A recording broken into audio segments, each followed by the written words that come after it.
Just checking it right now. Yeah, a multiple of a number is the product, so answer to multiplication, of the number and a counting number. And so your counting number would be like what? 1, 2, 3, 4, 5. You get the idea, right? And so you just keep going, like 2 times 1 is 2. 2 times 2 is 4. 2 times 3 is 6.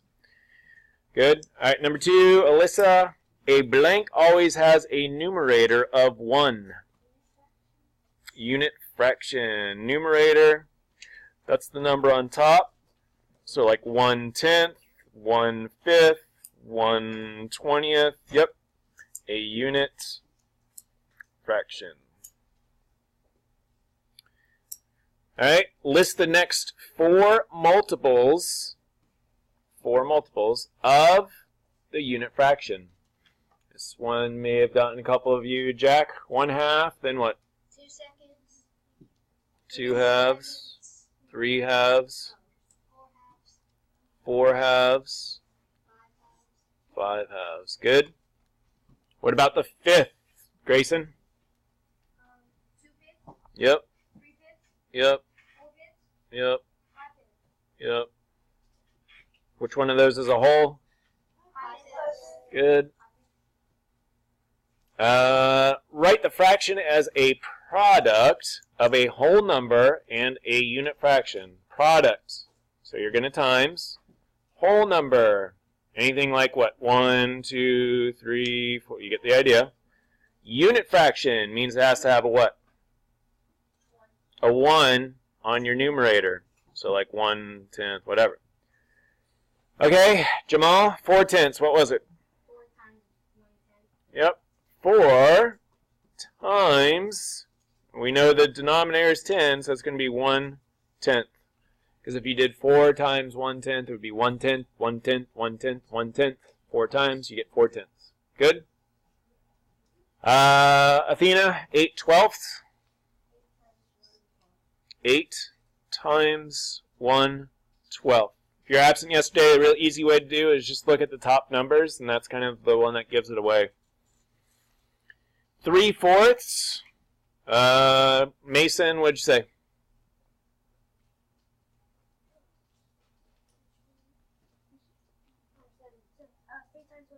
3. Yep. Top number 3. 3 times 1/4. Good. All right. Who's up? Addie, 2/5. We want to go for the next 4 multiples of the fraction. 2/5. 4, 6. Well, yeah, but give me the fraction. 4/5. There you go. 4/5. 6/5. 6/5. 8/5. 8/5. Which one of those is 2? Whole number 2. Yeah, 10/5, because 5 could go into 10 twice. That would be a whole number 2. Again, if you were absent yesterday, if you look at the top number and it says the next 4 multiples, if you really got rid of the fraction and you said, what are the next 4 multiples of 2? You would go 2, 4, 6, 8, 10. So it's pretty much that. So for 5, 6, Emerson, what would you get for 5, 6? Next 4 multiples.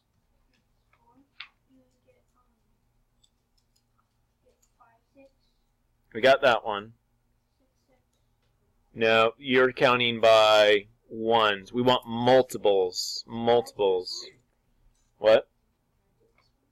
Yeah, go ahead, Xander. 10, 6, 15, 6, 26, and then 25, 6. Yep. 10, 6, 15, 6, 26, and 25, 6. Again, focusing on that top number. That's what really helps. All right, write the product as a product of a whole number and a unit fraction. So first up, what should we do? Emma, what should we do on this guy? 4 times 2, 6. 4 times 3, right here, denominator, which is 6. I think so. Well, what did you get for your final answer? Tell me your final answer. That's your final answer? You want a lifeline? Just kidding. Ready? All right, so you said 4 times 2, which is 8, over 6, which is correct, except we need to do it a product of a whole number and a unit fraction. So we need to turn this guy into a unit fraction now. So how would we turn that guy into a unit fraction, Emma? 8 times 1, 6. And that would be your final answer. So those are the, I wouldn't say they're tricky, but those are the ones that take the most amount of work. Next one, Koki. 3 and 3/8. What did you get for a final answer?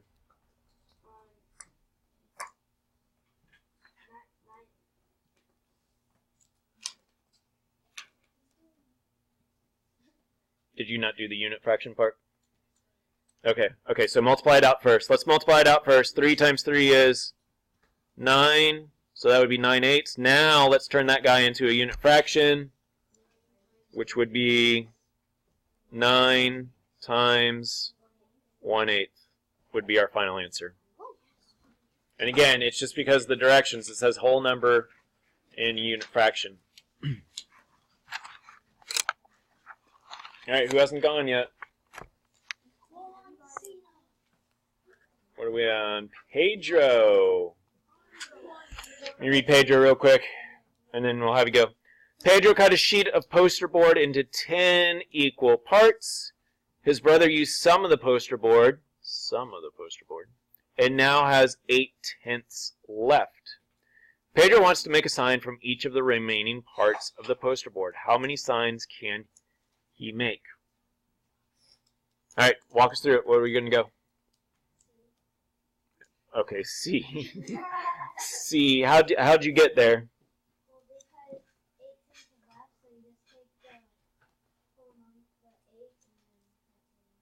Okay, yeah. So we had 8/10 was left. It was split up into 10 equal parts. And so now we're going to go with the idea that there's one, you need 1 for each one. So, yep, you could have 8, which is there. Easy peasy, right? 13, Ella. Who hasn't gone? Who hasn't gone? Who hasn't gone? All right, Caruth. Ella is making 3 batches of banana shakes. She needs 3/4 of a gallon of milk for each batch. Her measuring cups hold 1/4 of a gallon. How many times will she need to fill the measuring cup to make all 3 batches of milkshakes? You got a tougher one. What'd you say? D? It's not sounding too bad. Let's check. Okay, she wants to make 3 batches, right? She needs 3/4 of the gallon for each batch. So let's go with 3/4 of a gallon for each batch. She wants to make how many? She wants to make 3 batches, so we're going to go times 3. So 3 times 3 is 9 over 4. What does 9/4 represent?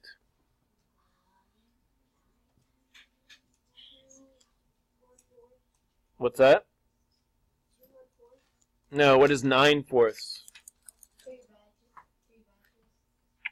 Well, that is 3 batches. She makes 3 batches. Each batch needs 3/4 for a total of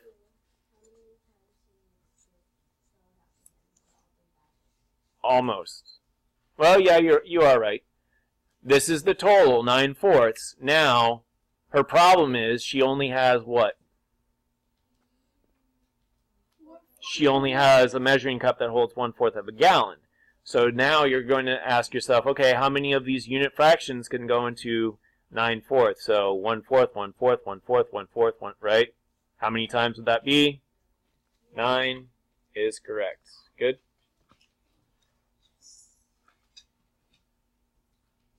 All right, Darren, cut a lemon pie into 8 equal slices. So right away, just kind of try to mentally think about it. Draw a picture real quick. There's my picture. Cut it into what? 8 pieces. So go cut up and down. That's 2. Cut it across. That's 4. Cut across. Cut across. So there's my 8. All right, got it. His friends ate some of the pie, and now 5/8 is left. All right, so I'll go shade in. I'll say shade in what's left. So 1, 2, 3, 4, 5. All right, fraction, 5/8. 5/8 is left. Darren wants to put each slice of the leftover pie on its own plate. What part of the pie will he put on each plate? Ooh. 1/8? Everyone agree? Yep. 1/8, 1/8, 1/8, 1/8, 1/8. Correct. Good. And the last one, 15, Beth, who hasn't gone. Who hasn't gone? That was here yesterday. Yeah. Beth. All right, Jack. Beth is putting liquid fertilizer in the plants in 4 flower pots. Her measuring spoon holds 1/8 of a teaspoon. The directions say to put 5/8 of a teaspoon of fertilizer in each pot. How many times will Beth need to fill the measuring spoon to fertilize the plants in 4 pots? What'd you say? 20. You went with 20. What about you guys? Most of you? All right, let's do some work. What'd you do first, Jack? I did, I saw with 4 flower pots and 1/8. You can only do 1/8 teaspoon. Okay. So the directions say to put 5/8 teaspoon. Okay. Fertilizer. So I did 4 times 5/8. Okay, so you went 4. 4 would be the amount of flower pots times the 5/8 for each one, which brings you up to 28. 20/8. So that's how I got my. And, yep, and he's only able to